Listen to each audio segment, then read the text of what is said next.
Christ consciousness, the truth behind the Jesus myth. Was Jesus a real man, or just a myth?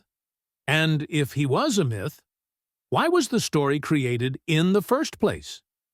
Today, we're going to break down what Christ consciousness really is, why it's been hidden, and how it's your key to freedom. Stay with me, because this might change how you see everything. Why create the myth? Throughout history, stories have been used to encode spiritual truths.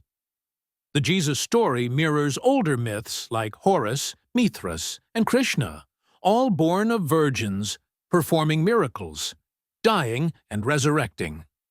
These are solar myths tied to the sun's cycle, encoding a path of inner transformation.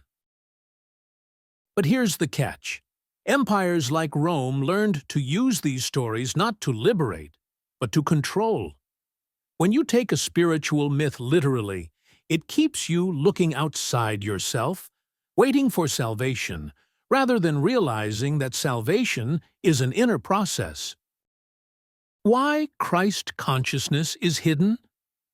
Because if people realize that they are the temple, they are the Christ, and they have direct connection to the divine, systems of control would crumble.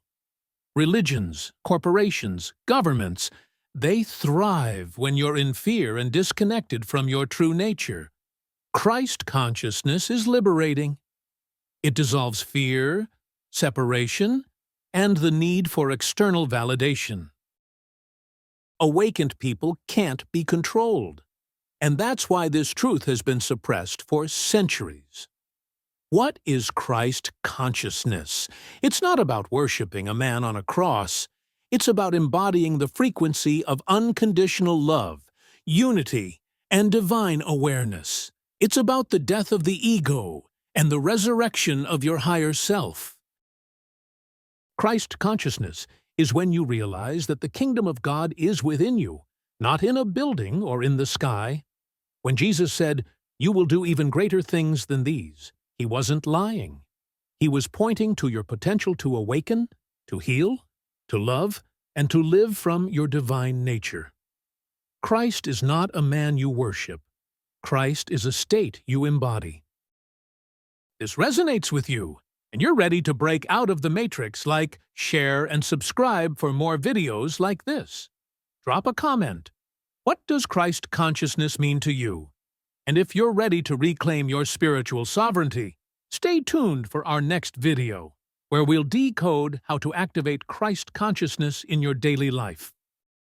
Remember, the Christ isn't coming back for you. The Christ is waking up within you. You are the second coming you've been waiting for.